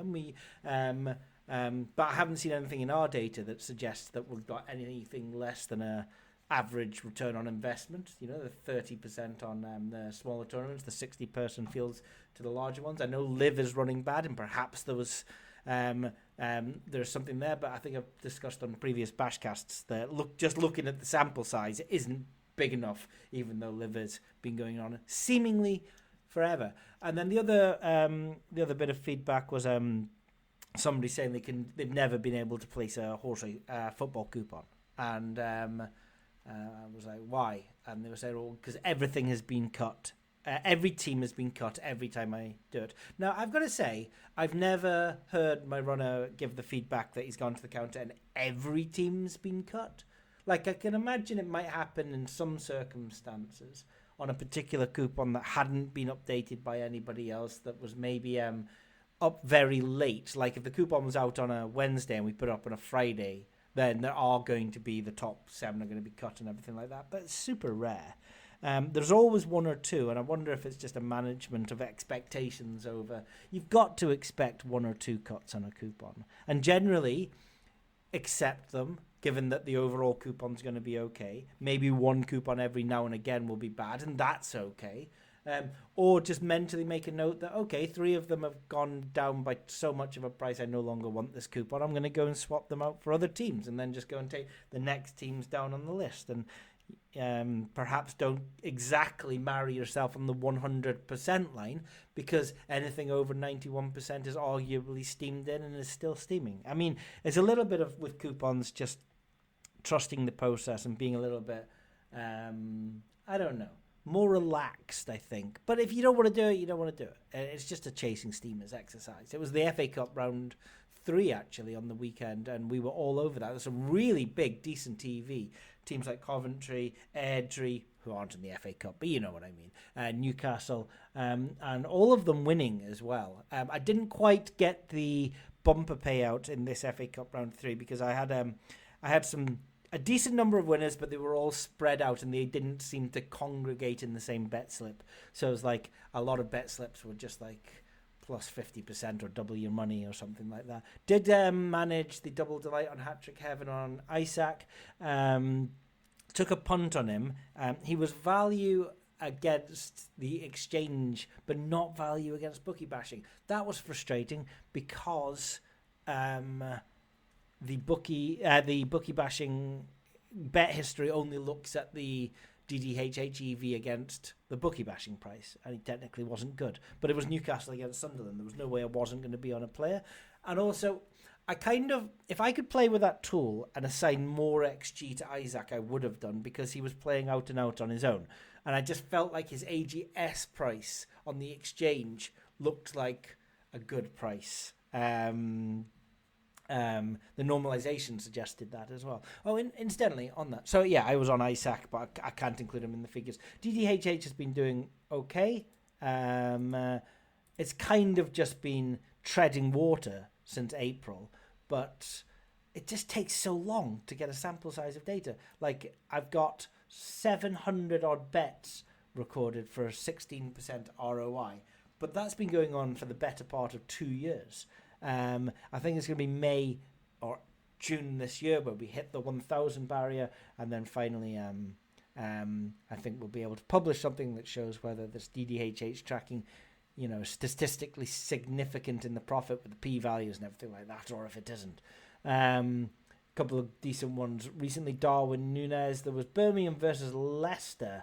Mavidi, who got double delight in that game, and everybody's favourite Erling Haaland before, who got the double delight. And other than those guys, it's been like the plus EV players have been fairly dry all season. You know what I mean? Going back to, you need to go back to a glut of winners in September, and ever since then, just the 3 winners with about 40 odd bets. So I can see why you might question double delight, because it's now been months since we've had a kind of like a good run at it. But nothing's changed. Nothing has changed in the calculation. The player XG stuff is looking fairly robust. I've been doing a lot of work in the background as well, looking at exactly how much better the numbers are at normalization. So when we normalized after team news, we now sum up our starting 20 players against the match XG, against the over 2.5 liquid price. And if you were to bet on AGS on the exchange over thousands of players, then if you're getting a fair price, then you're going to break even. Actually, the back price does look to be losing around about 4 or 5%, so the layers are having a little bit of a field day. People aren't taking prices that are quite high enough on the exchange. And if you take the normalized value price, so what I mean by that is that we've normalized AGS and we think that Isaac is 2.3 and he's 2.5 on the exchange. So anywhere where the exchange is higher than what we think his AGS should be, then you're in profit. You're losing money, losing about 3 or 4% just blindly betting on AGS fair prices. You're making money. You're making 5 or 6% more return on investment using the normalized prices, and using those normalized prices in AGS and FGS is definitely profitable long term. But you got to get through these periods of the last few months where certainly in terms of double delight hat-trick heaven. If they're Isaacs, they're coming in but the benchmark wasn't against the bookie bashing price, so he's not in the results. And how many people on Monday, the 18th of December, were looking at Birmingham versus Leicester for Steffi Mavdidi? I don't know. Trust the process. Trust the process, and also don't think that just because you're losing, calculations have changed. That's not the case. That's almost always not the case. If a calculation has changed and your results change, you need to make sure that the sample that you're looking at before and after is big enough that you can actually define some proof from the data that you're looking at against the change that was made. Otherwise, it's a straw man argument. Your entire focus is not around the logic and the data source and the mathematics, but more around the blame about, you know what I mean, has anything changed? So nothing's changed. I mean, the BB algo will be updated. Oh, super nervous to update the BB algo. Got to make sure it's right, by the way. Lot of review if you change anything, but we do have like 2 to 3 years extra data that we can use to enhance the BB algo, and maybe a couple of different ideas where we can bring to the table just to make it more accurate than it was, because we're a little bit more experienced than we were a couple of years ago in terms of the golf. Nothing's changed, and nothing is planning on being changed, to tell you the truth. We're just pretty happy about how that's been going. Just like focus a little bit more longer term in terms of the coupons. Nothing's changed. My focus as well. Nothing much has changed there. So definitely in shop betting, I'm going to be focused on golf each way, football coupons, virtual doubles if I can get them. Nearly just doing those blind. They're just ABC, a lot of those virtual doubles, and Double Delight, Hat Trick Heaven. Looking early, although like this weekend, I don't know. It's slightly confusing in the Newcastle-Manchester City DDHH match in the Saturday evening game, because both Haaland and Wilson look okay at this moment in time, but at 13-2 for Wilson and 5-2 for Haaland, I know who I would rather be on. It's so much easier to stake like well on the 13-2 in Fred shops than it is on the 5-2. That's for sure. And Hull Norwich, Adam Idar at 7-1 is worth keeping an eye on. Burnley Luton, Michael Obafemi 11-2. I mean, I'm not pulling the trigger on any of these yet. I might just wait a little bit closer to kick off. But these two I've got half an eye on them. On Sunday, Rasmus Højlund for Manchester United 11-2 against a woeful Tottenham.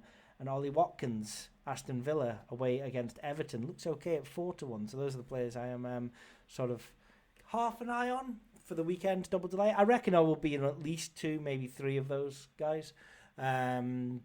Switching around different data sources, maybe 98% EV could be justifiable if I think that the AGS price is a little bit high on the exchange, and if it could be argued that it would be lower, than the FGS, of course, would then be a little bit lower, and therefore the DDHH EV would be a little bit higher. It all just depends on how you piece together the picture. Every time we're in shop, we're hitting a few lucky 15s, lucky 31s, things like that.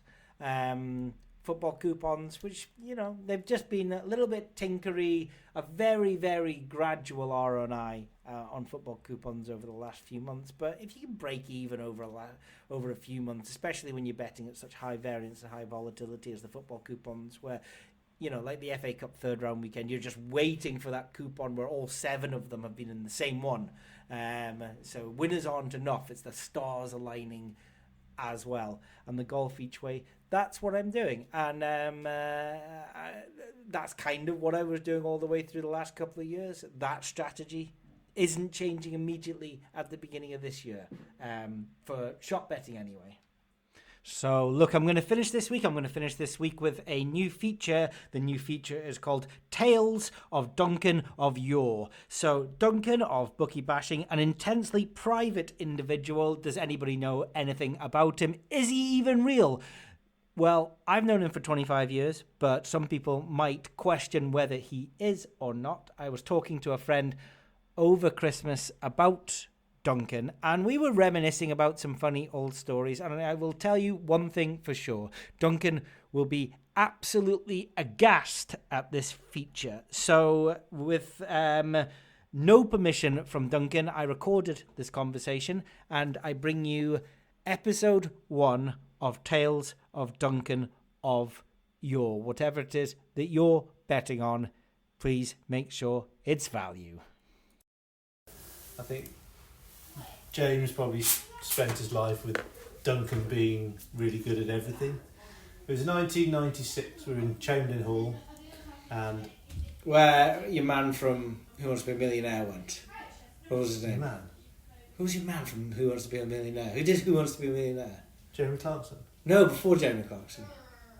Chris Tarrant. Chris Tarrant. He dropped a goose off the top of Chamberlain Hall. Yeah. But anyway, we lived on the 7th floor, but we met some guys from Devon. 7th floor of Chamberlain Hall. Chamberlain Hall, yeah. It was a 13 floors, 14, I don't Yeah. know, I remember, 18 floors maybe. Halfway up. But that's not the point. We met some friends from Devon who lived on the 3rd floor. Duncan Akers, James Godbeer, Jason Henry. The reason we met them was because Jason Henry lived on the 7th floor next door to me, and he was their mate from school.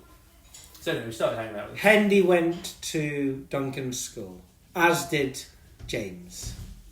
I believe so. We went to school together, yeah. Okay.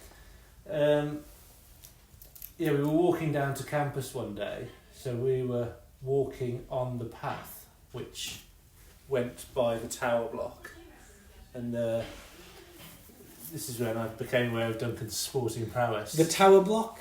The tower block. So Chamberlain Hall was a tower. Yeah, okay. Yeah. Yeah. So it went past Chamberlain Hall. Yeah. So James was in his room, 3 floors up. 3 floors up from the ground level. However, there was a significant basement, and the path went beside the basement. So the basement was about a floor and a half. So we're probably 4.5 floors From James's room. Yeah. And he sees us walking past, and he it'd be funny to grab an orange or something and throw it down at them, and I'll try and hit them. So he throws it down at them. Me and Duncan walking past, and the windows. He threw an orange at you? He threw an orange at us. Did it hit you? Irrelevant to the story, but it probably came close. But I'm going to say now, if you threw an orange at me from 4 floors up, that could hurt. It's weighty. If you get me plumb, that's going to hurt. Anyway, yeah. Irrelevant to the story. 4.5 floors up, but the windows had these restrictors on them. You loop it over and it could only open about maybe that much. Mm-hmm. So I think it was quite difficult to throw to get down, but Duncan picks up the orange. So there's a safety window. There's a safety window. There's a safety mechanism, and there's only the width of an orange essentially to get it through. Yeah, maybe 5 centimetres more than the width of an orange, but there's not. I'm going to go a lot of tolerance there. I'm going to go in centimetres, maybe 8 centimetres for an orange. Perhaps the window, perhaps the gap is 13. Yeah, maybe. Something like that. So Duncan picks up the orange. This window is probably only 1 metre wide, so he's got a 1 metre wide by a 13 centimetre target. Yeah. And he's 4.5 floors different. I would lay you odds of 500 to 1. Picks up the orange, hurls it at the window, plumb through the gap, splats on his ceiling in his bedroom. It's typical. Yeah.